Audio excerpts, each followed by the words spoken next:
especially during the month of February. And on February 15th is one of our pop-in for family fun afternoons. Once a month on a Saturday, we do pop-ins where basically we choose a topic and depending on the month, and have extra special, usually crafts or activities throughout the galleries that are free, no extra charge, free with your admission, paid admission, that relate to that topic. And then of course this month will be, all the activities will be related to different themes within Black history. And a lot of them are geared towards our younger visitors, so if you have children or grandchildren or neighbors that you think might be interested, we'd love to have them then. And that's on the 15th. February 27th will be a special evening with James Gober. And James is a local Marietan, African American, grew up in one of our traditionally African American communities here, and has led quite an interesting life. Just some of the highlights would be when he went to Lemon Street School, which was the segregated school system here, but then also went to college in Birmingham, and while there, got involved with Reverend Shuttlesworth and was actually arrested during one of the sit-ins at a lunch counter there, and ended up with the Supreme Court case of Gober versus Birmingham, with which he won.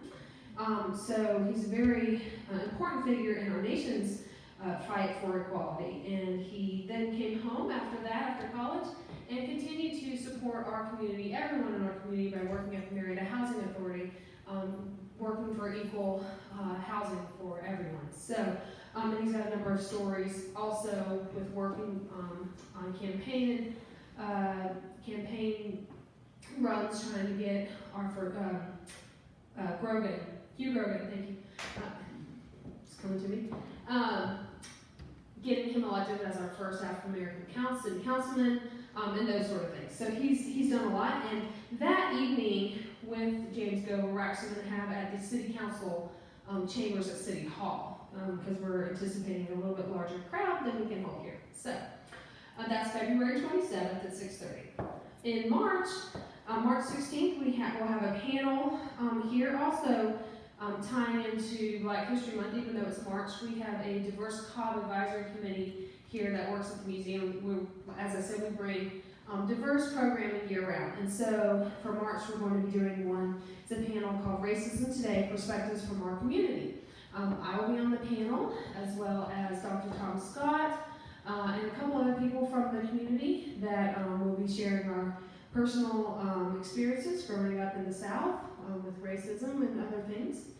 And then, let's see, March 21st is another pop-in for family fun. It'll be transportation will be the theme. And we'll be rounding out March with our next Remember When Club, which is always, it's every other month, and it's always the fourth Friday at 10:30 in the afternoon, where we get a panel of people to share their memories of similar topics. March's topic will be the mayor's secretaries or administrative assistants, and we're going to get some of the former mayor's secretaries to come and share some of their stories, because it is Women's History Month, and being the kind of the first line of defense before you get to the city mayor. We're sure they have some interesting stories of their time working in the city. So those are just some of the events coming up. We, of course, offer tonight as a free event to thank you for coming, but we do take donations and memberships. We always appreciate your support with the memberships, which you can purchase in the gift shop after our event. Also, we have a huge book sale clearance going on. We are pushing books, history books, and so please check those out. Some of as cheap as $5 each.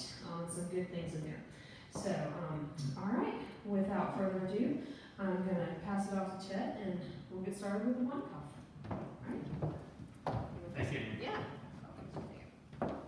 Well, let me ask you first. Can everybody hear me fine the way I'm talking now? Yeah, Okay. you might not need that. Okay, so I'll give this to you then. No problem. I'd rather not use this, so I don't have to worry about holding on to something. Well, I want to thank everybody for coming. My name is Chet Wallace, and I appreciate Amy and all the staff over at the Marietta History Museum here to invite me to do this lecture. I did a lecture on the Winecoff fire, I want to say it was about 4 years ago. At that point in time, my book had not been published, and that's the cover of the book there on that first slide. So now that I've had my book so I decided to come back again and talk about it, fire. Just to give you a little information about myself, I have lived in Marietta since 2002, and I got interested. I've always been interested in history, but I usually am interested in the history of the area of where I live. So I used to peruse a section of the Cobb County Public Library, the one over at, I think it's Mountain View. I used to go there, and I looked at the Georgia section, and I picked up the Winecoff Fire book. It's called the Winecoff Fire. Let's see, I forget the subtitle, but it was written by Alan Goodwin and Sam Hayes in 1993, and that was in October of 2010, and that I read that book, and it enthralled me. I became interested in the story of the fire, the fact that it was the worst hotel fire in U.S. history, with 119 people that died. And technically, through the course of my study, I found out it was 120, because one of the women in the hotel who died was pregnant. So I seriously thought about changing that number to 120, but the reason why is because throughout the history of the fire, everybody has always remembered and seen that it was 119. So I decided to just keep it at 119, people that had died. But anyways, I got interested in the story, and I wanted to know more about it through reading Alan Goodwin and Sam Hayes' book. So what I did was I contacted them, and I asked them questions. I actually met with Alan Goodwin at one point. The first thing I did when I read this book, because I used to do like research on graveyards and cemeteries in this area, and so my first project was to find out where all the 119 victims were buried, and that's what got me started on this book. So I called Alan Goodwin, Sam Hayes. By that point, that was about a month after I finished the book, I found out that there were 7 victims buried in Westview Cemetery near downtown Atlanta, including the Winecoff couple, William Fleming Winecoff and his wife Grace, who died in the fire. And so I told Alan Goodwin and Sam Hayes at some point that I think another book is ready to be written. I told him that your book was wonderful, but I would like to see a book dedicated to the memory of the 119, like my subtitle is. So they said, yeah, go ahead and do it, and I told them, I need your help, though. As you did all this research. When they did their research, that was in the late 80s, early 90s, there was no internet or anything of that sort. So I said, I'm going to need your help with this, because now we have internet, so I kind of knew how to look up information online, and then through the course of researching this book, I became an expert at finding people. Because I was able to, in some cases, what I did was to track down relatives, as I interviewed many people for this book. I would go through obituaries, go down the line of obituaries, and find somebody who was still living that was a member of a victim who died in the fire. So, for those of you that are a little bit unfamiliar, I'm going to give you a basic overview of the fire. It happened on December 7th, 1946. Does anybody recognize that date? Pearl Harbor, right. So it was the 5th anniversary of Pearl Harbor. Okay. In fact, most of talking to a lot of the people who had relatives who died in this fire, they don't remember it for Pearl Harbor, they remember it for this. Okay. So around 3:30 in the morning of December 7th, now keep in mind that this was a Saturday morning, so it was a Friday night into a Saturday morning. Around 3:30 the fire broke out, and the first alarm was called at 3:42. Now the fire was put out, by a little after 6. Okay? So this was the building in, and when we get to the slide, the PowerPoint, and we go through, not yet, but I'll show you roughly how the fire had started. It was arson. Okay.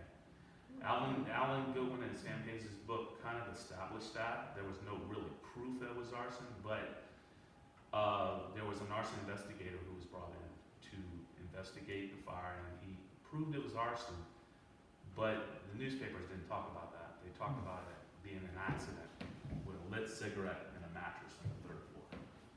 But that was very, the fire went up very quickly. It was hard to believe that it was a lit cigarette. So just to give you a slant on the fire from Marietta point of view, since we're at the Marietta History Museum, Marietta Fire Department was one that responded. Okay, that was under at the time the Marietta Fire Department was under the command of Howard Schaefer at the time, and there were 5, including Chief Schaefer. There were 5 that drove a truck down to Marietta, and that truck is in the fire museum there. And they were called at 5. So keep in mind that the fire started around 3:30. They were called at 5. They were more of a relief unit. And most of the first responders were from the city of Atlanta. But you had other cities that responded too, like Druid Hills, East Point, College Park. Pretty much every single fire department from around the area at the time. But the ones from Marietta drove down to Atlanta, and mainly what they did was they were in charge of taking some of the bodies out of the building after the fire had been put out and cleanup operations. Okay. So the publication of my book, the cover there, was the summer of 2018, a couple of years ago.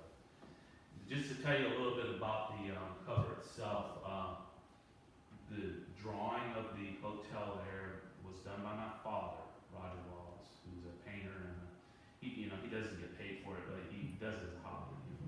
And I asked him, can you draw a kind of a reasonable facsimile of the hotel on fire? And what I did was I sent him about 2 or 3 photographs, real photographs of the building, and that's what he came up with, and I think he did a wonderful job. One thing I thought I would do, obviously it would have been different than the first time I lectured here, is I would do a short reading from my book. Because one thing you will notice at the very beginning, pretty much right after the title page, I start the book with a verse from the Bible. And I'll read it. Let not your heart be troubled. Ye believe in God, believe also in me. In my Father's house are many mansions. If it were not so, I would have told you. I go to prepare a place for you, and if I go and prepare a place for you, I will come again and receive you unto myself, that where I am, there ye may be also. And that's from the book of John, chapter 14, verses 1 through 3. That's very significant to the fire. And I'm going to read a section of the book that you'll understand why. Just to give you a little bit about this section I'm going to read, this is a section on the Tri-Highway and Highway students from Thomaston, Georgia. As you might know, that there were a lot of young people in the fire who died. A lot of them were from the Tri-Highway and the Highway. They were teenagers, which was a Christian youth organization from different high schools throughout the state of Georgia. In this section I'm reading from is one of the ones from Thomaston, who were from Robert E. Lee Institute. And there was an advisor, Mary Minor, and 4 girls that were under her care, and that was Christy Henson, Patsy Uphold, Virginia Torbett, and her last name is Adams. I can't think of her first name. So this is the excerpt. girls went back to the hotel at 10:45 p.m., where Zanier's aunt, who was another person who was decided, fellow student there, who actually decided to stay with their aunt and uncle instead of staying in the hotel, which saved her life. Where Zanier's aunt and uncle were waiting. And her aunt said, "How high-spirited you look. You all have so much to live for." Zanier went to get her bags, but she was afraid that's Erlen Adams, I couldn't think of the first name, would tell about going to have dessert and getting back so late. They had gone to a nearby Henry Grady Hotel, which is a block north of the Winecoff, to get some dinner. Mary Miner solved this problem by requesting that Erlen accompany Zanier up to the room to get the bags. It was almost 11 o'clock by the time Zanier left. She said goodbye for the last time to her friends and her beloved teacher and watched them go into the hotel. Zanier didn't want to leave, but the arrangements had been already made. She expected that she still had Saturday night as well as Sunday morning breakfast to spend with her friends, but this wasn't to be. Smoke awakened Mary Miner, and she opened the door just as Pauline Balt, a guest who survived the fire from across the hall, cracked her door to room 1404. "Keep your head and keep the door closed," Mary told her through the smoke. Mary gathered her students and attempted to keep them calm, waiting for a rescue that never came. They were found lying neatly across one of Suite 1430's double beds, with hardly a hair out of place. They had all suffocated. A Bible was found in the room, open to the 14th chapter of John. "Let not your heart be troubled." Okay, that's the significance. Patsy Uphold's mother, Thelma, quoted this scripture often for years after her daughter's death.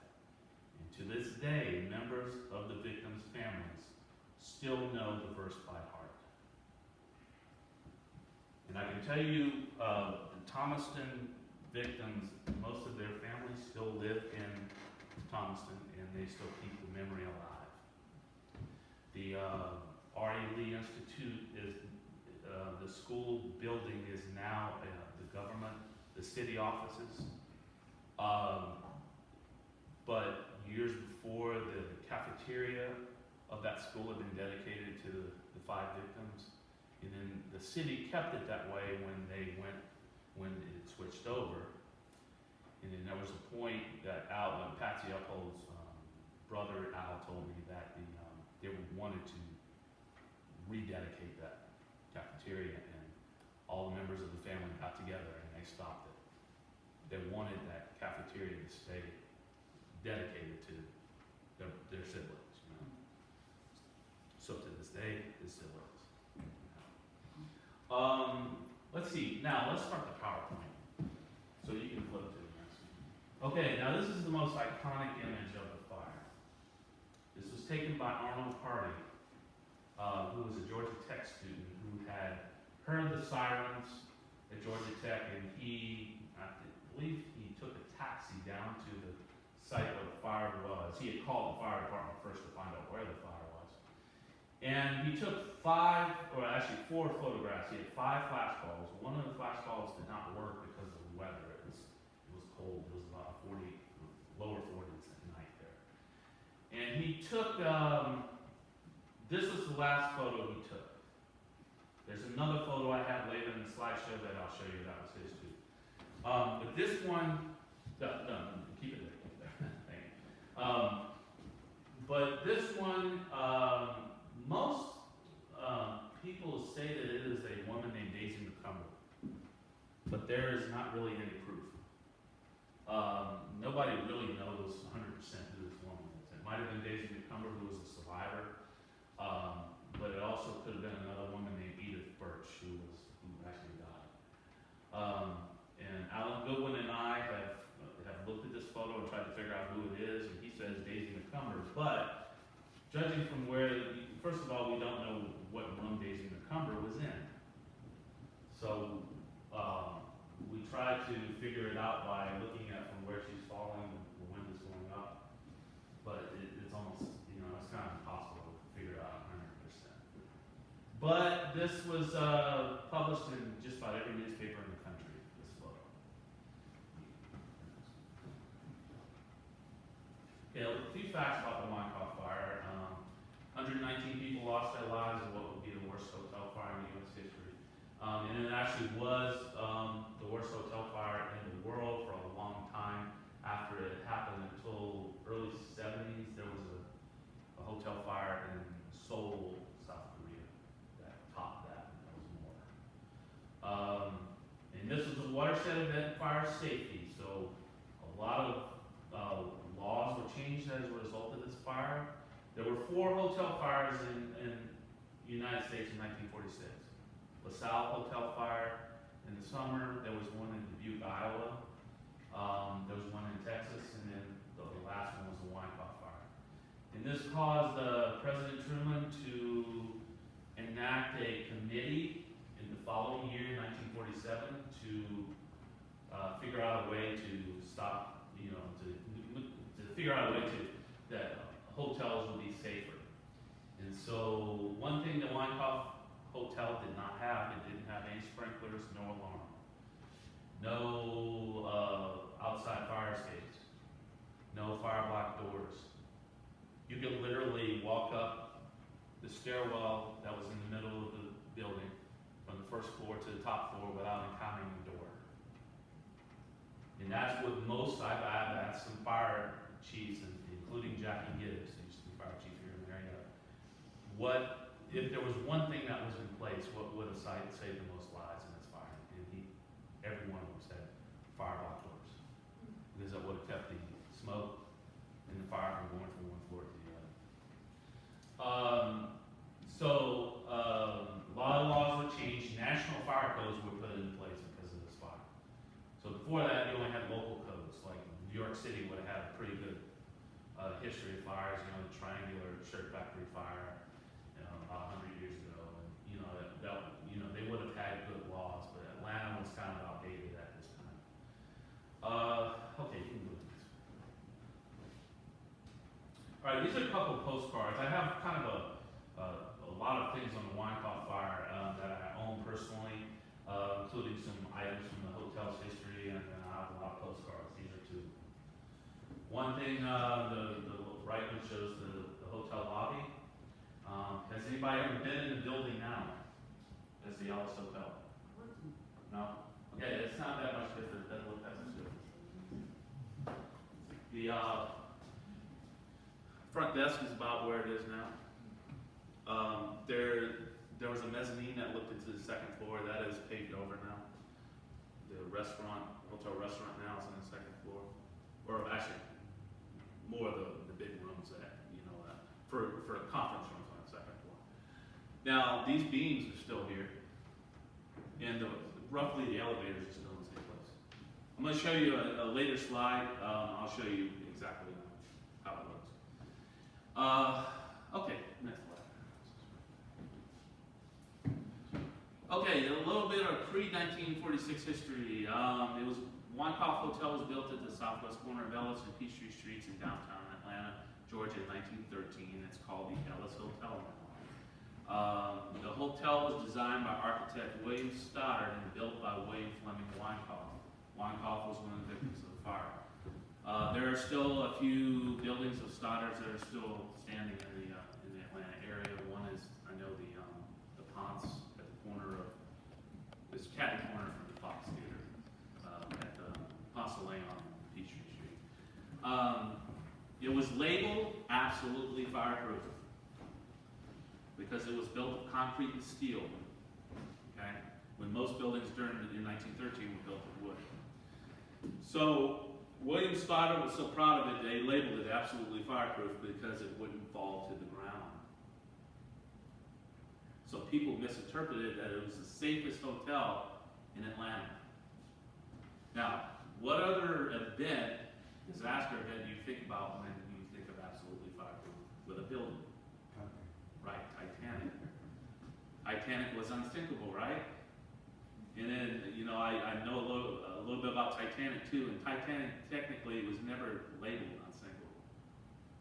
Not unsinkable. There was an old trade journal, the shipbuilding trade journal, that said that it was practically unsinkable. The press saw that, and they started printing it, dropping it practically, and labeled it unsinkable. So. Just as a sideline, they also said that the World Trade Center could never fall. Oh, really? Okay, I didn't know. Well, because of the way it was built, I guess they thought it was impregnable, except for all the diesel fuel from the planes that hit it, made it weak. Okay, and then there were several fires that occurred in the hotel prior to December 7th, 1946, but caused loss of life or major damage. One of the first one was in the early 20s, where a kitchen fire had occurred, and there was one in 42 where somebody dropped a lit cigarette in a room on the 11th floor, and it inundated the 11th floor with fire and smoke, but nobody had died. Okay, this is a floor plan of the Winecoff Hotel at the time of the fire. So the first and second floors were all public access on the lobby or the restaurant. From the third floor to the 16th, this was the floor plan. Now keep in mind there was no 13th floor, so technically it was a 15-story building, not 16 stories.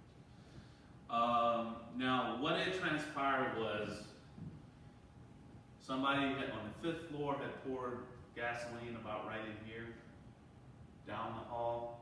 Now this goes down to a landing half of the flight down, and then the rest of the way down to the next floor. They poured it all the way to the 4th floor, and then kept going to the 3rd floor. And then they lit it and left. Okay. Now the thing that made this building dangerous, that was the only mode of egress or escape from the building. If you notice, there are no fire escapes at all. Later on, when the hotel would become the Peachtree on Peachtree Hotel in the late 40s, 50s, and into the early 60s, actually it was just the 50s and the early 60s, there was a courtyard here. There was a little inset in the building where an outside fire escape was put.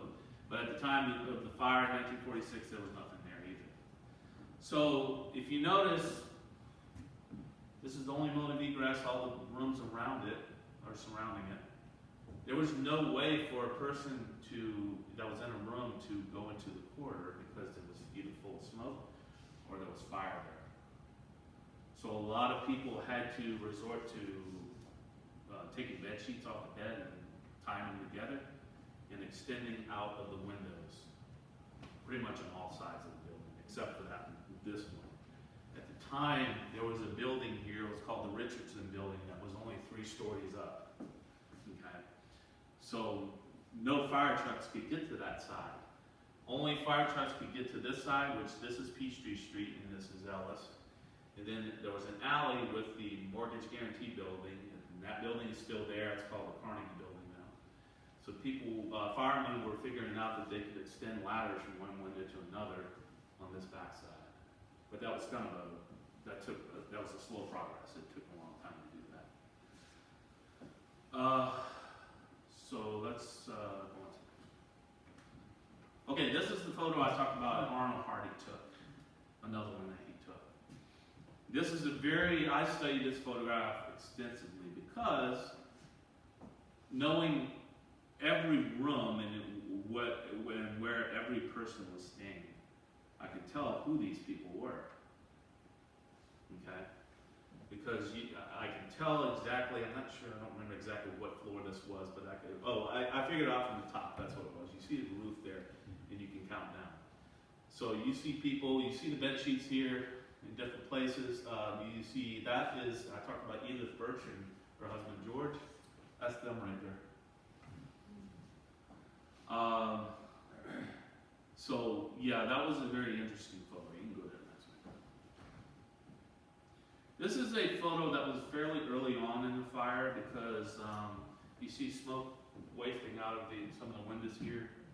And you'll see later on that this section gets damaged. There was something called a flashover, which is when an intense amount of toxic gases gets built up in an enclosed space like a building, and it meets with fire and explodes. You're going to see photographs a little bit later where you see fire pouring out of the windows. Now, this building still exists right here.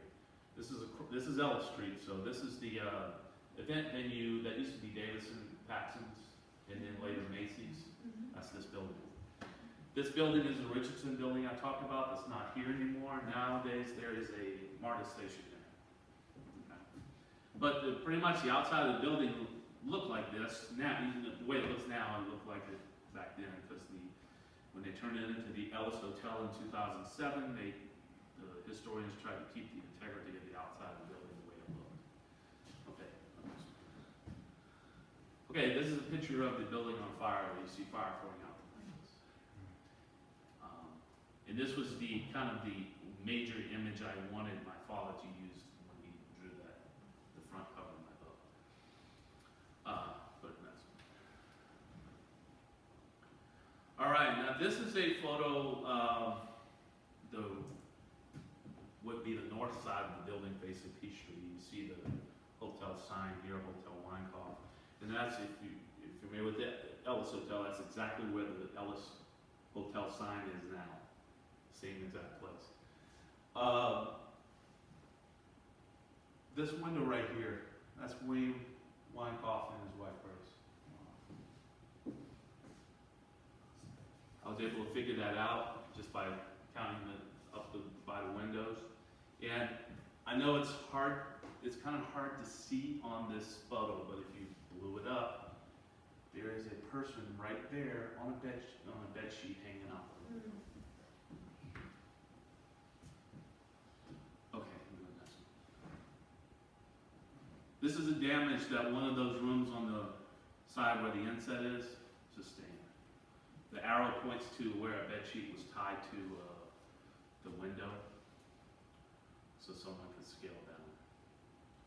So this room would have had, this is what they call the 30 rooms. It would have had 2 double beds, one here and there's one off the side, off the camera, and 2 windows. Okay. This is another vantage point of a different room, also 30 rooms. And you see this one suffered a lot more damage. I would say this is about the middle of the hotel, the middle floors. And obviously somebody was drinking that. It looks like there were wine bottles there. Okay. This was a picture of the hotel taken soon after the fire had been put out. You will see windows missing from here where all that fire you saw in the early photo. One thing that to note in this photo is down here, there was an awning that went over the second floor balcony. And the awning is torn to shreds from people falling into it. The hotel, the Ellis Hotel, when they redid it, they put that balcony back in with an awning, so it looks kind of like it did in 1946. Just to let you know that if you're familiar with the buildings around at that time, this is the Collier Building, which was across the street, and if any of you are familiar with Francis Virginia Tea Room, that was on the 3rd floor. That's the sign right there. And on the 1st floor was a drugstore called Lane's. Okay. All right, this is the photo I was talking about with the lobby. That's the photo you saw earlier, the postcard. This was a photo taken at the time of the fire, and this is a photo of what it is a few years ago. Okay. This beam is that one. And that beam is this one. So this is taken from the vantage point from the front desk looking out. Okay. So the elevators are here. At the time of the fire, you had a stairwell in between the elevators. So this elevator had been actually been shifted over a little bit. They had a stairwell right here. And I showed in that previous diagram that went up half a flight and then went up the rest of the way to the next floor. And obviously, this one you can see all the fire hoses, and you can see water running all over the floor, and it's cascading down the stairs. Okay.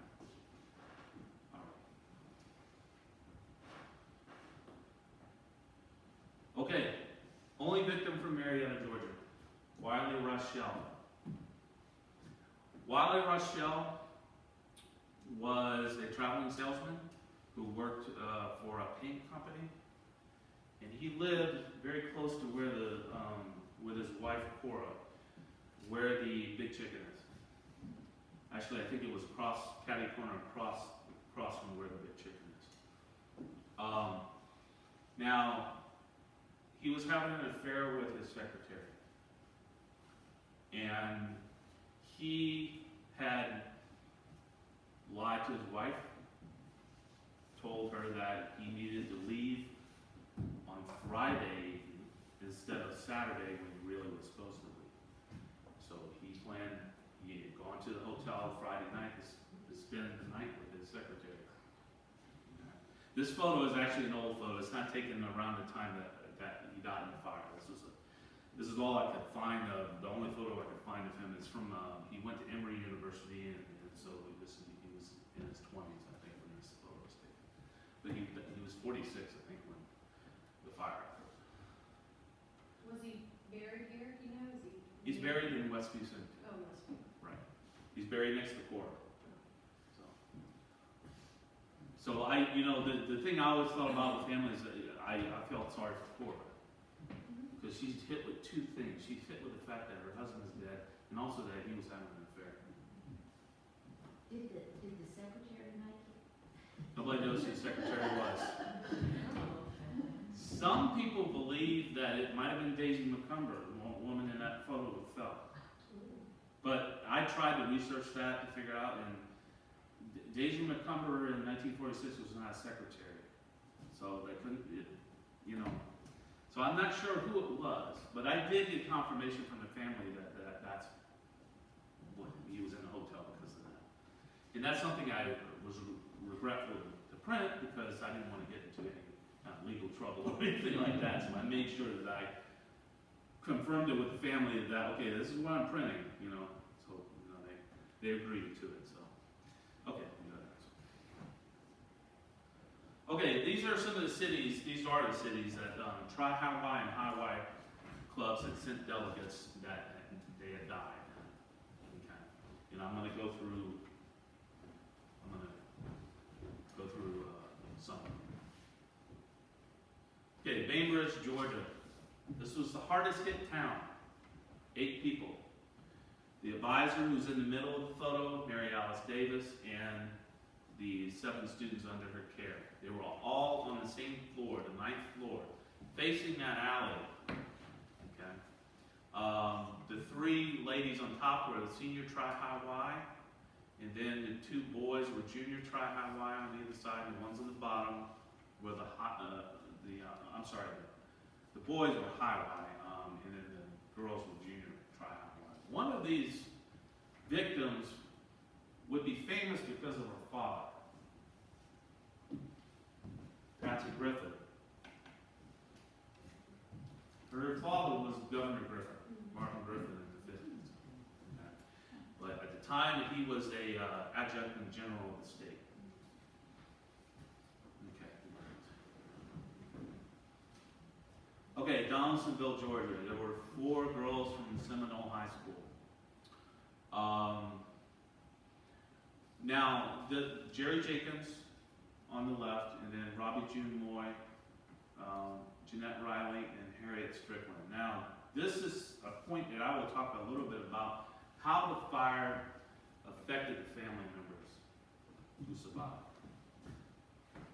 I always said there were more than 119 victims. Harriet Strickland's mother, a year after the fire, would commit suicide because of her daughter's death in the Winecoff fire. She was, that family, the Strickland family, lived in Iron City, which is outside of Donaldsonville, and her mother's name was Clara, and she decided one day to drive out to an area, a wooded area, and she hung herself on a tree. That was a year after. Okay, these are the 4 boys from Rome, Georgia. There were a total of 10 people that went to the Winecoff Hotel that weekend from Rome Boys High. 4 of the boys were staying On a higher floor, these were the ones that were staying on the, I think it was the 11th floor, if I remember correctly. Then you had 4 other boys who were staying on a lower floor, which was the 4th floor. They survived because they jumped out of the window onto the top of the Richardson building. Okay.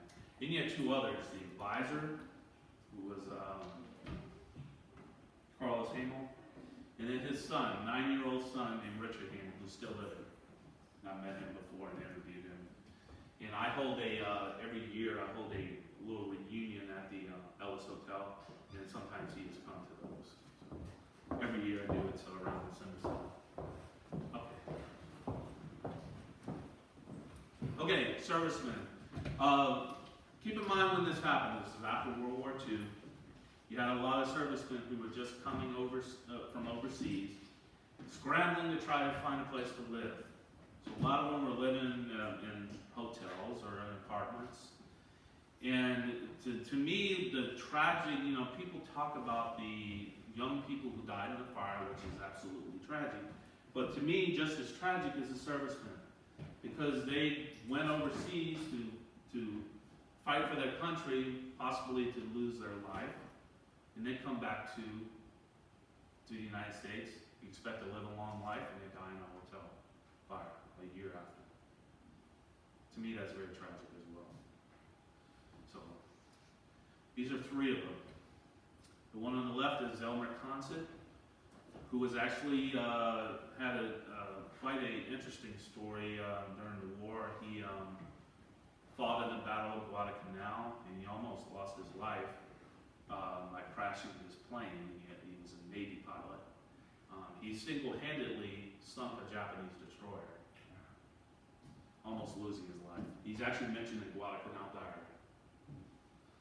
The middle one, actually the one Consett was from, just to tell you, was from Iowa. Harold Irvin was from Cornelia, Georgia, north of here. He was in the hotel with his brother who survived, and actually I interviewed his brother, Robert. And then the one on the right is John Irwin, who was in town on a business trip. He worked for a dental company, and he was from New York.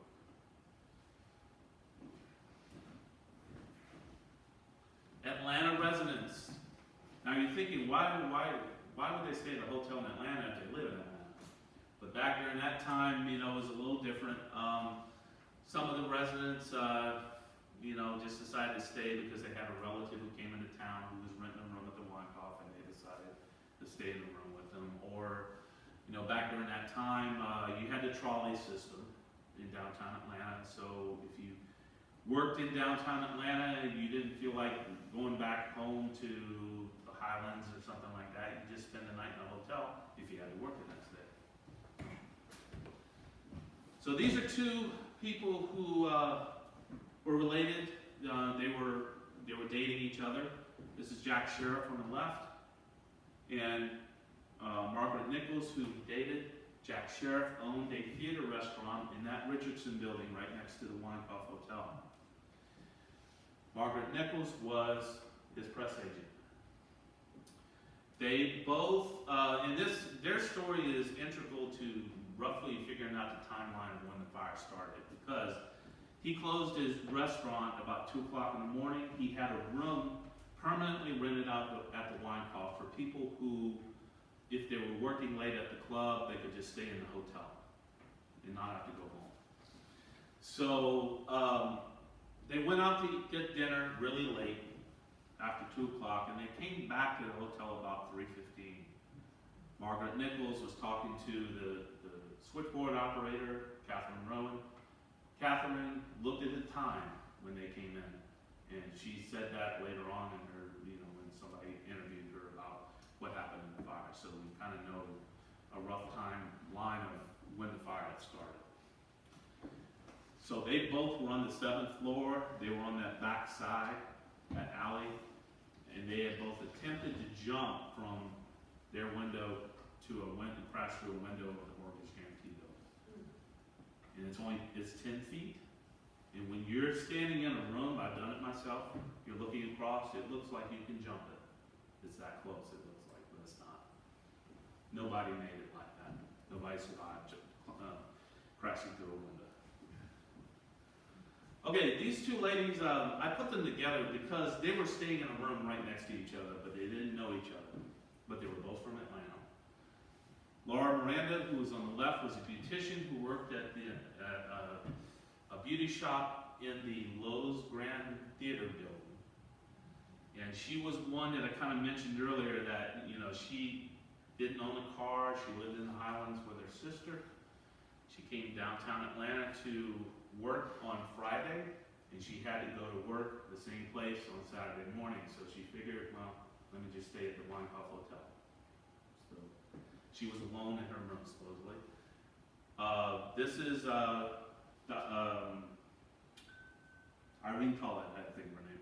Dr. Irene Tollett. She had a doctorate in library science. She worked as a librarian at Russell High School, south of the city. And she was visiting her sister who was coming into town from Copperhill, Tennessee, where they were from.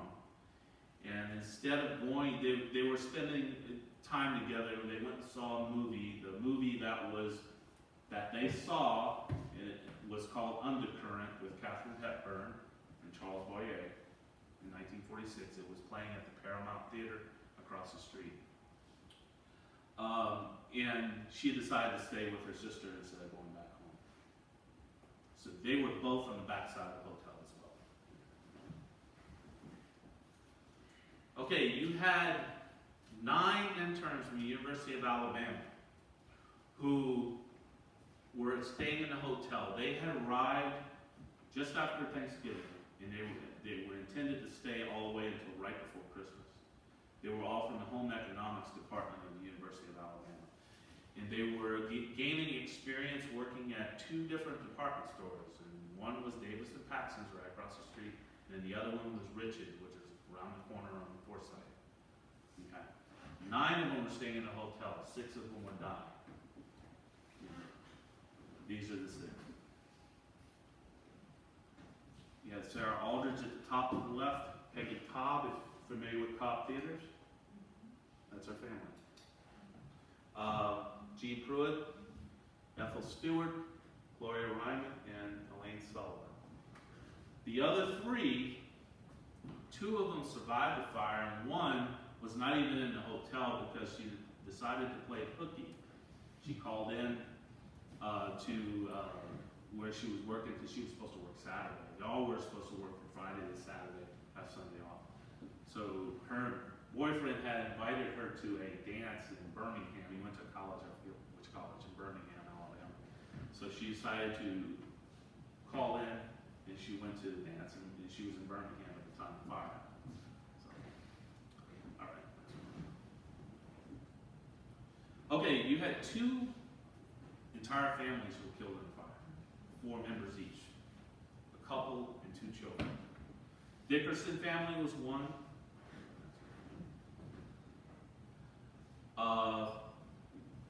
The wife on the extreme left is Mary Pettit Dickerson, and she's holding their child, Mary Melinda. And that's William Dickerson in the middle, and on the right is William Jr. They were in the process of having a house built in Jonesboro. So they were kind of in an interim period where they were kind of living in a hotel until that house could be completed. His family was from Douglas, Georgia, and her family was from Cartersville. In fact, the homestead that she was born in and lived in until she grew up is still standing in downtown Cartersville. They were in a room on the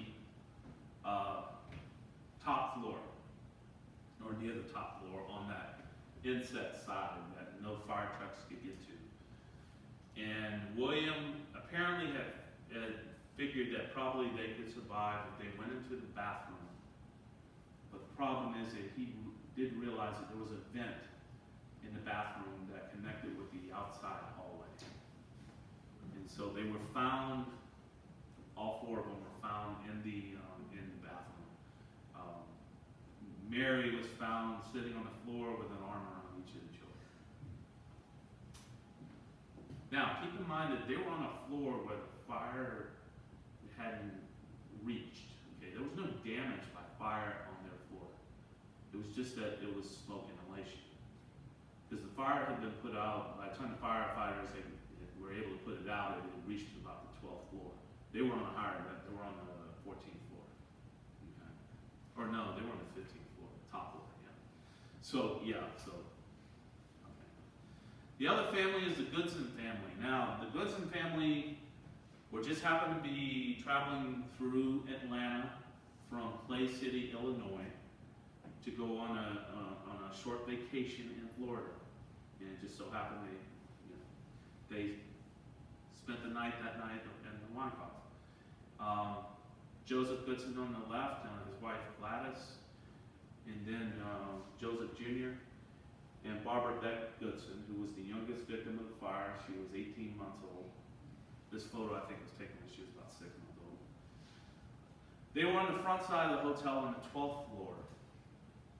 And Gladys literally took her 2 children, one in each arm, and was trying to hold them out the window so they could get air. People on the street down below, including firemen, were thinking that she was deliberately trying to drop her children. So they were yelling up at her, "Don't drop them," because I think Gladys might have been, she was trying to get them air, but they were thinking that because there was a fire net below, and they were trying to get it into place. Okay. So what happened at that moment was that the flashover had occurred, and fire burst through that door and literally blasted Gladys and her 2 children out the window, and Joseph jumped soon afterward. For what I was able to research, Joseph Jr. survived the fall for about an hour. When he fell, he hit the side of the building a couple times and then landed on the street. He probably had landed on the awning, and that kind of cushioned his fall, and then he had bounced off. A truck driver noticed him and picked him up, noticed that he was convulsing violently, and then he died about an hour later. All right, these are 2 couples who had just gotten married. This is Charles Bosham and his wife Mildred, and this is George and Edith Birch, who I mentioned earlier. The Boshams had only gotten married. In fact, this photo was taken December 1st, only 6 days before. They got married, and they were going on a honeymoon to Florida, passing through Atlanta, and decided to stay at the Winecoff. They were on the second honeymoon. And what had happened there was that Edith Birch had fallen, and that is, like I said, in that famous photo of the woman falling, that might have been her. She hit the awning and bounced off into the street, and she survived initially. She actually died the following night, on Sunday night. Okay. And she had suffered severe internal injuries. George actually wasn't able to get a hold of him before he passed away, but he died only a couple years ago. So he was fairly, I don't know, I forget how old he was, but, okay. And that's a picture of George and Edith after the fire.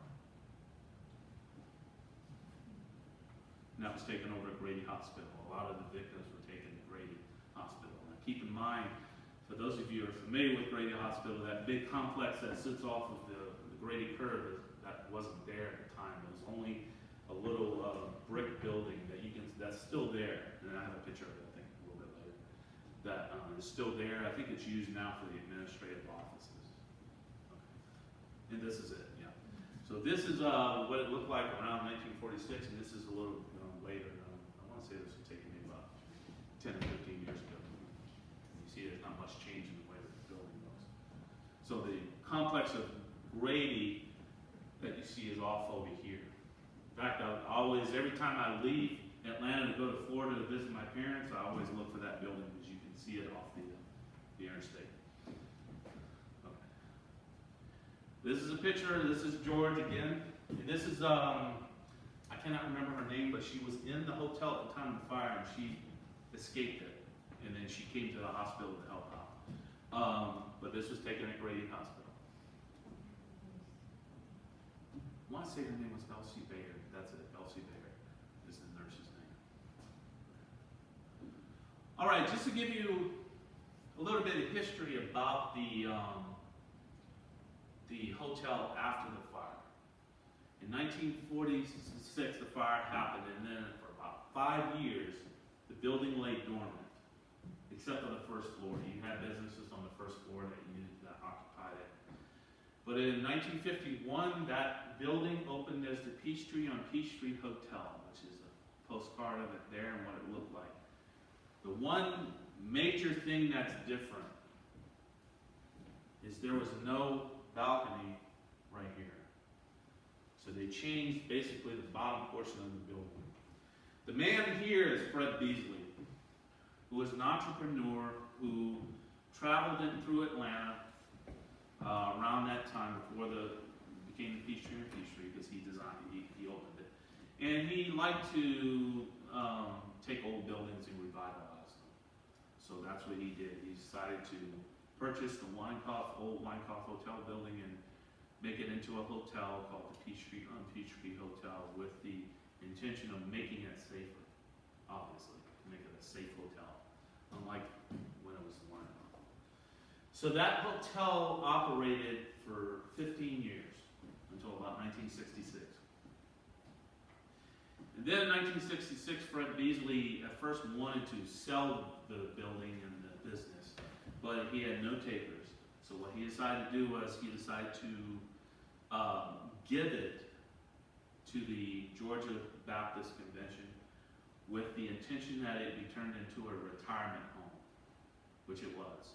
So it became, from 1966 to 81, it became the Peachtree on Peachtree Inn. And they kept the same title because they didn't have to change any of the logos in the building.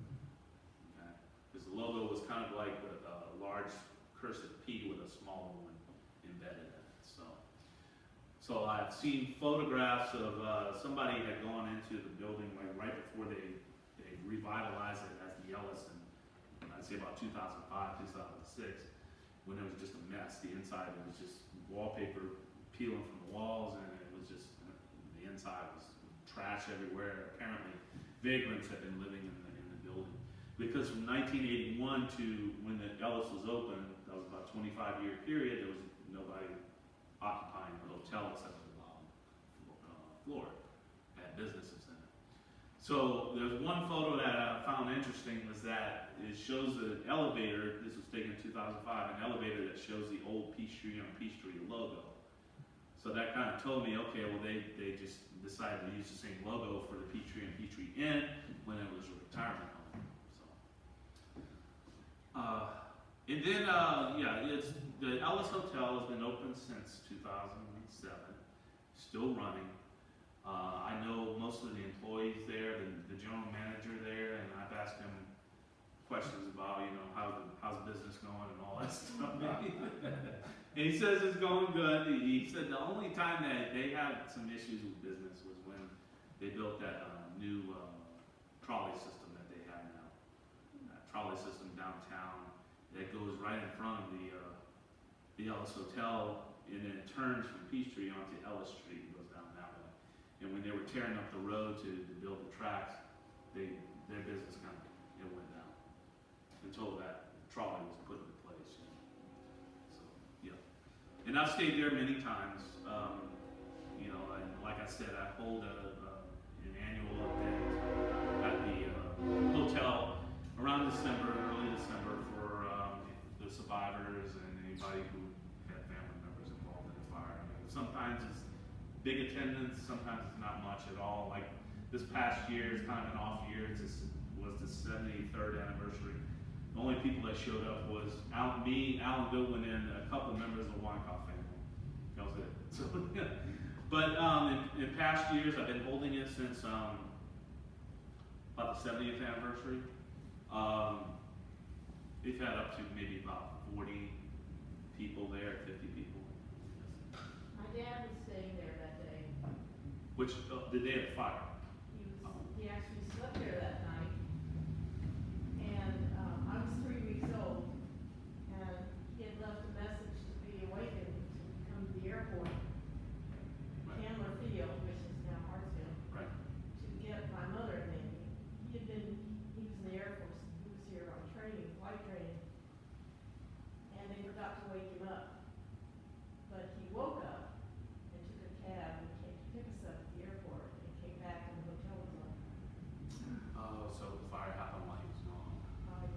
What's his name?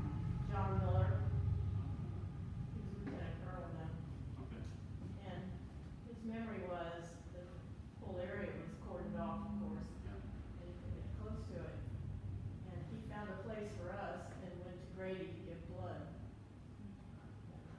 What hotel did he find? I don't even, Was it nearby? I'm sure it was. Probably Piedmont Hotel or maybe the Ansley Hotel was nearby. Yeah, well, the building of the Winecoff, you know, is Ellis now, but it was Winecoff. That building is one of very few hotel buildings that's still standing. I mean, Piedmont Hotel was where the current Equitable building is now. Ansley was kind of around the corner, Forsyth down, I think it was Lucky Street.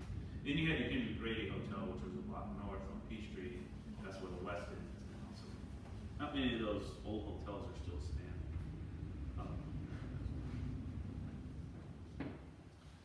This is a picture of the hotel later on. I think it might have been around the time it was the retirement home. And the reason why I use this picture, it shows Davidson's here. But it shows the backside of the hotel, and this is that fire escape I told you about when they built the Peachtree and Peachtree Hotel. Now, one thing I didn't mention about Fred Beasley when he opened up the Peachtree and Peachtree, like I said, he wanted to make it safe. So he had this fire escape added. Also in the hotel, he had the 28 rooms, which would have been the rooms on this corner, all gutted and made into an enclosed stairwell. So there was that fire escape and then the one inside the building. And that enclosed stairwell is still there. It's still, you can still use it. So, okay. Okay, now a little bit about after the fire. Not after the fire, but after when it was, this would have been about the 90s. When Alan Goodwin and Sam Hayes' book was released in 1993. A year later, this marker was erected, and it sat, go back one slide, I'll show you where it originally was erected. This was before it was erected, but it would have been right here, facing Peachtree Street. Okay, now, well, leave it there a second. Now, that MARTA station, keep in mind the Richardson building has been taken down by this point. It would have came up to about where you see this discoloration here. When it was torn down, the MARTA station was built here. It's like a little plexiglass building, you know. And then when it opened as the Ellis, they uprooted, the city uprooted. I thought it was the hotel that did this, but it was the city of Atlanta that did this. They uprooted the sign, the marker, and they put it farther back, so where nobody could see it then. Unless you get out of the car and walk back there. You go. So, one thing that I remember through the course of interviewing everybody is that a couple of them were highly upset that this marker was moved. Especially the ones that had victims, you know, fathers that had died in the fire. And they wish they could be moved back. But that was erected in 1994. There was the first reunion of Winecoff, people were involved in the Winecoff fire. It was in 1993 when the Goodwin Hayes book was written. And then a year later, this marker was erected. And then from there was a lecture that was held at the Margaret Mitchell Museum on the Winecoff fire, and I think it was 2006. You have various little smaller events that occurred. There was one reunion held at the Spotted Dog Tavern, which is not there anymore, but it used to be one of the old fire buildings, you know, fire department buildings in downtown Atlanta. And then the 65th anniversary, which was in 2011, which was the first one that I got involved in. I helped to acquire the space for the reunion, and this was when 3 of the firefighters who fought the Winecoff fire were still living in 2011. That was Rick Roberts,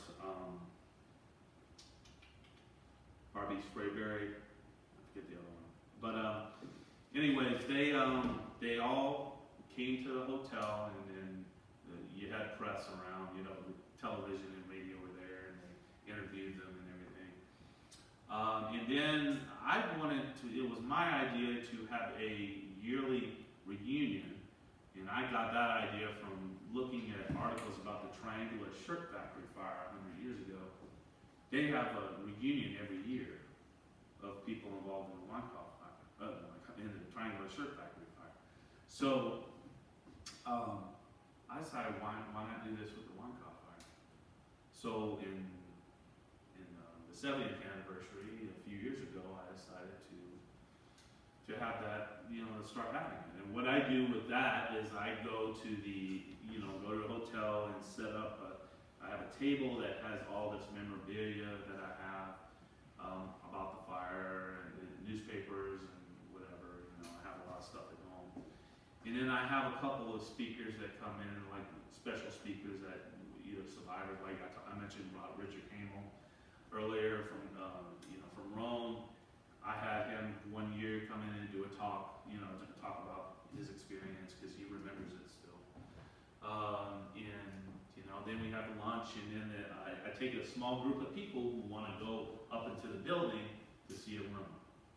So that's kind of what consists of it. I usually hold them on weekends, from about 12 to about 2 or 3 o'clock. And that's just a picture of the Ellis Hotel now. It's taken a few years ago. And I always say about this photo, this is kind of standing across Peachtree Street. If you look at it, if you take this is the Westin Hotel right here on the very edge, you can see. If you take the Westin Hotel out, that's what it looked like in 1946, because you had the Davidson-Paxson building here, and this is the mortgage guarantee or the Carnegie building that was there too. Except for the Richardson building. You imagine a building here. So the external fire escape has been removed. Yes. There's still an internal stairwell on that left corner. Right. Is there another stairwell, or is there only one? Yeah, there is a stairwell. If you, I'll show you. Can you go back pretty far to where that diagram is? I'm sorry. I didn't- That's okay. So I'll show you roughly about what that's okay. Yeah. Okay. Elevators are still there, but this one shifted over just a little bit, so there's no stairwell here. But this was a landing halfway up, and it went up the rest of the way. That's totally enclosed now, and that's where the fire escape is. The 28 rooms I talked about, that's where the other fire escape is. So there are two. So there is actually a fire escape now at the epicenter of the fire. Right, where it actually where it started burning out. That's ironic. Can you go back, all the way back to that? Yeah. I found that interesting too. Yeah, it's totally enclosed. No. And go one more. Okay, this is the last slide here.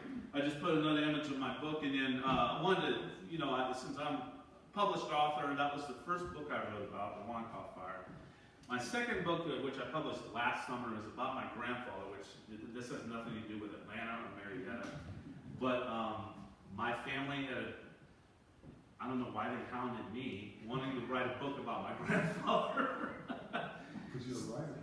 Well, at that time, they were hounding me before I was even a writer. And I think it was because I was one of the very few college-educated members of my family. So, and they just happened to ask me about this right when I was in the midst of college. I'm going, I can't start this now, But this is more of a memoir about my grandfather, who was a sheriff in Louisiana for 20 years, from 1964 to 84. He was a World War II pilot. He was a hump pilot who flew the Himalayan mountains, flew gasoline in the Chennault's Flying Tigers. And later he lived in Franklin, Louisiana pretty much his whole life, which is the parish seat of St. Mary Parish. And he got into law enforcement, and he invented the barrier that separates the front and back seat of a patrol car. That's still used today. It's plexiglass now, I think. Back during his time, it was iron, I think. Yeah, iron cage. And he retired in '84, and then I was the favorite grandson, so I think that's another reason why they wanted me to write a book about him. So I started, I just started brainstorming about memories I remember of him because I knew him since he passed away in 2003, so I known him since I was born in '71. So yeah, and what I did was I didn't interview nearly as many people for his book as I did the Winecoff. I just interviewed my mother, some people that he worked with, and some family members. And also, he had the initiative to, every year that he was a sheriff, he had somebody keep a scrapbook of all the newspaper articles talking about either him or the sheriff's department. I have all the scrapbooks now, so I meticulously went through every one of those. Looked up the cases that were talked about a lot, and I talked about them in the book. I came up with a book about my grandfather, which to me is the one I'm going, wow, I actually did this.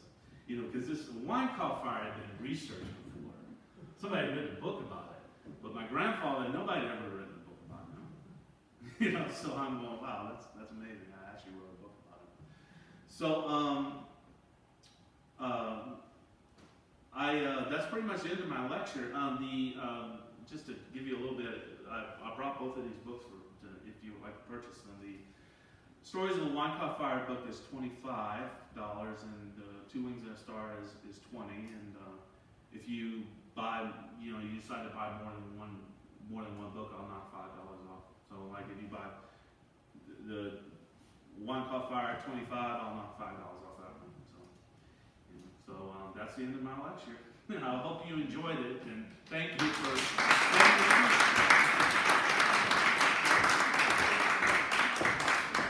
Thank you. Any further questions? Yeah, the one thing I wanted to do was have a little question and comment section, because I knew I'd be speaking in about 45 minutes, and I told Amy and Jan to give me if I'm going overtime, because I can talk about the Winecoff fire for hours. Any questions at all? Any questions, comments? Yes. Was there any one person responsible for starting it? Yeah, that's one thing I didn't talk about a lot. Book, I only dedicate two paragraphs to the book about the cause of the fire because I wanted it to be a dedication to the 119. But nobody knows exactly sure who said it. Is the Goodwin Hayes book mentions a man named Roy McCullough, who was he had a nickname Candy Kid because for his first offense was he robbed a candy store, but he was known for setting fires, and he did mention he was in prison after the fire had occurred, and he did mention to somebody that he had set the Winecoff fire, but criminals sometimes like to say they did something when they really didn't. So I tend to think that is what it is. I don't think he was guilty of it mainly because there's really the Goodwin Hayes book mentions him and talks about him a lot, but they don't really give any proof that he actually did it because nobody saw him in the building that night. There was a poker game going on the third floor, and supposedly he was in that poker game, but nobody could verify that. So, and supposedly he got kicked out of the poker game, and somebody came back, and he came back and he set the fire. Now, the more plausible cause of it, I think, was two Army soldiers who were on the 5th floor, and they had gotten into an argument. They were a homosexual couple, and supposedly one of them had been hitting on another man down in a hotel bar. And then all three of them were up in that room at one point, and then the one man who had been hit on had left, and then the ones who were a couple had gotten into an argument afterwards because it woke up a family next door, an infant daughter who kept getting woken up, and the father kept calling down to the front desk to send somebody up to stop an argument because they keep waking up my daughter. So after the second time that the bellboy came up and they stopped arguing, the father hears through the door a threat made. One Army soldier made a threat to the other. He said to him, "I'll get you before the night's over." That was about an hour before the fire started. Now, in the arson investigation, Mayor Hartsfield had hired an arson investigator named Asa Knuckles, who was the arson investigator for the LaSalle Hotel fire earlier that year. Had him flown down to Atlanta, and Knuckles had gone through the whole building, taking samples, observing things. And he figured out that somebody had poured gasoline, which is what I mentioned earlier, down the hallways. Now, I mentioned, when you saw that diagram, you saw that I mentioned where the gasoline had started, where it was being poured. It was on the 5th floor, right? I mentioned that. It was right in front of that room where the argument occurred. So to me, that is proof enough that that's what happened. It was that one Army soldier who made the threat. He came back. He would have had time to go, I don't know where he went. He was stationed at Fort McPherson. So I believe what happened was he might have went back to Fort McPherson, came back with some kind of accelerant, and he went up to that room and he poured it. Can you say anything about how the media treated the fire? The reason I'm asking is that my grandfather fought the fire, and the family story is that while he was fighting the fire, the family was gathered around the radio listening to news reports. Right. You mean what kind of media existed back Yeah, I then? mean, it was what kind of reporting was going on during the fire itself. Okay. Well, there was television, but it wasn't. It hadn't caught on at that point in 1946. So radio was the big thing. So radio, people were sitting around the radio listening to it. Also newspapers.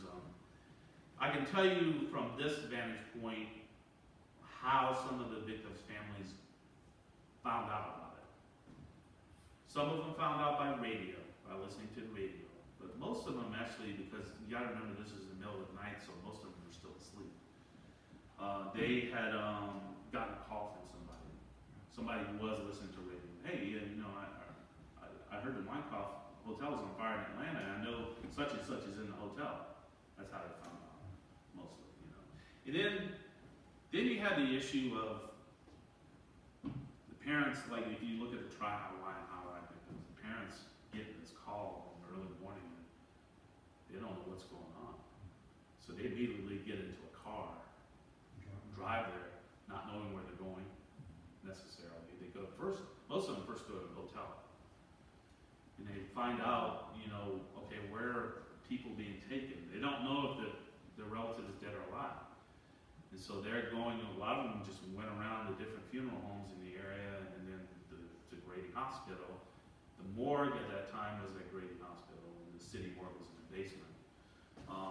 You had funeral homes, there's only one funeral home that still exists in the same place, and that's H.M. Patterson and Son. That's on Spring Street. That funeral home is still there, but it was there at the time of the fire. You also had another funeral home you had Autry and Mounds Funeral Home, which was right across Andrew Young International Boulevard from the west. And there's a parking garage there, and at the base is Pitty Pat's Porch Restaurant.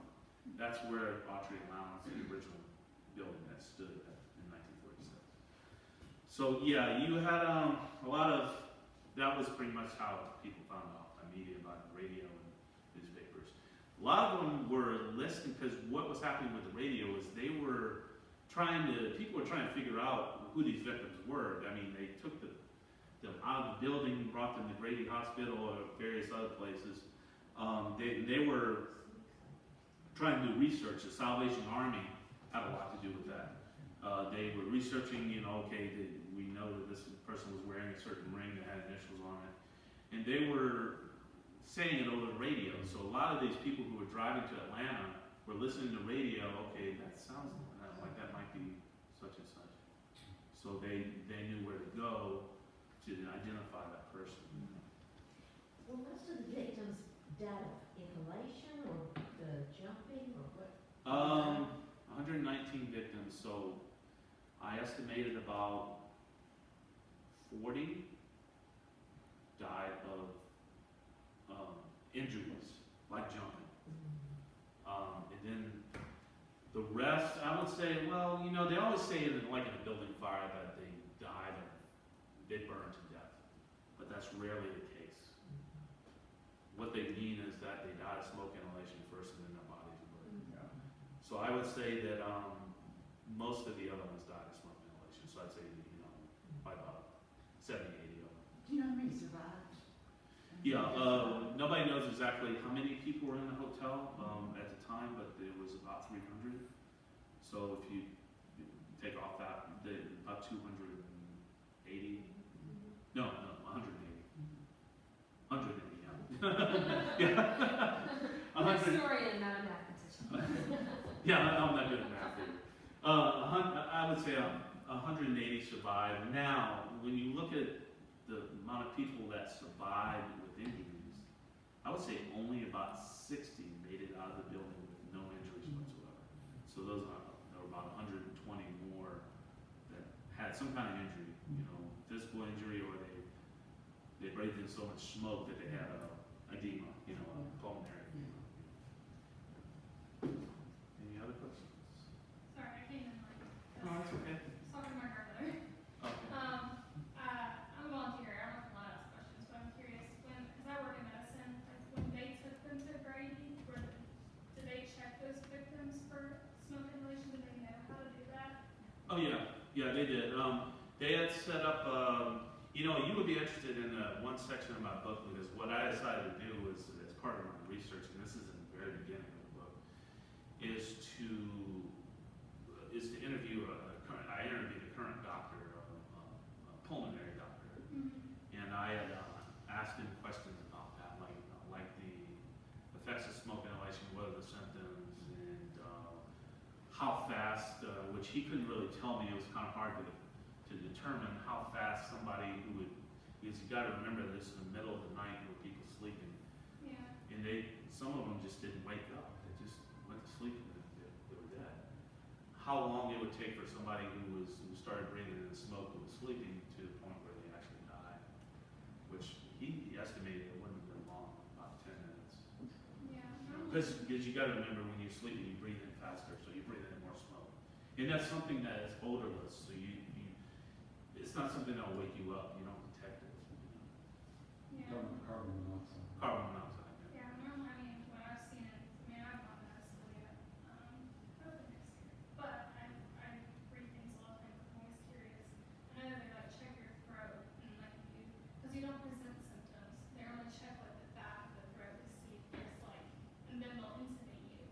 Okay. So that way they can get a tube in you so you can breathe. Right. I think they did that back then. I do I was just know. wondering if like intubation, like, that's my biggest fear is ever intubation. Yeah. It scares me. I'm like, I really don't want to do it. But like I know they intubate you so you can breathe, but if you don't get the intubation in, that's then your entire body stuff. Right. They just lock up and Yeah. don't function anymore. Yeah. And I do remember he said that they did have tents that, in some cases, the worst case scenarios, they would put them in a tent, this oxygen tent.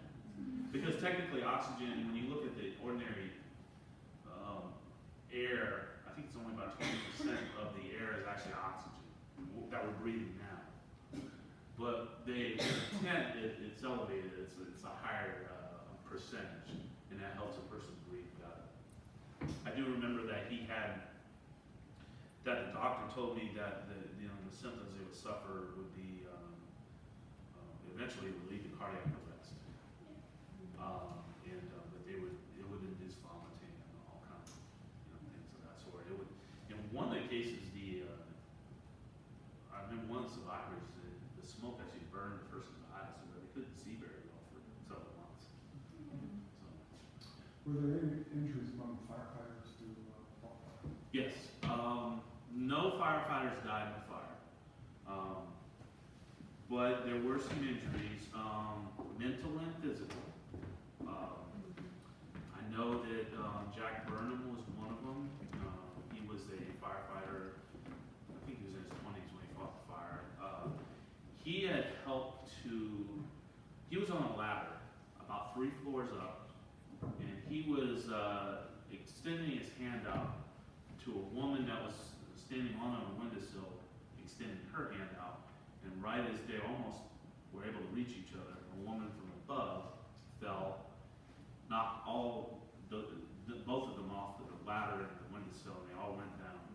It is believed the two women died.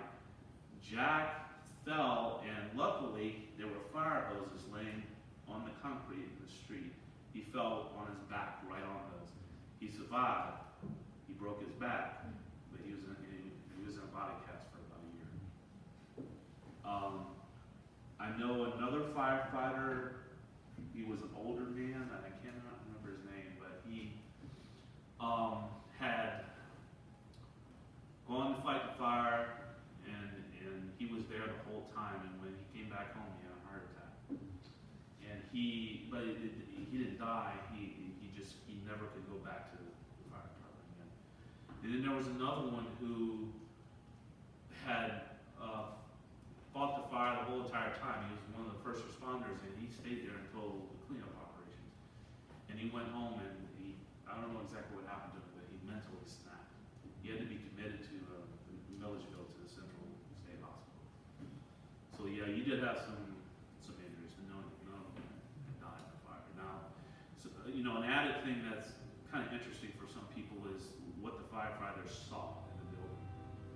And it's tragic what some of them saw. I remember one firefighter, I saw an interview that Bill and Hayes had done, or listened to today, and the firefighter said that they went to one of the rooms after the fire broke out, went into one of the rooms in the back alley, and they saw a woman, and it was a beautiful young woman in a green dress, and she was sitting at a window.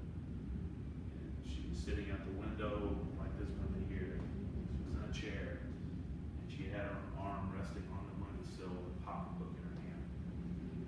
And fireman went up to her and asked her if she was okay. She was dead. She had just been sitting there waiting to be rescued. And the thing was that when you die, you lose the color of your face. In your face, you turn to become grayish. But because of the fire, the heat of the fire, it kind of baked their skin to where they were pinkish, so they looked like they were still living.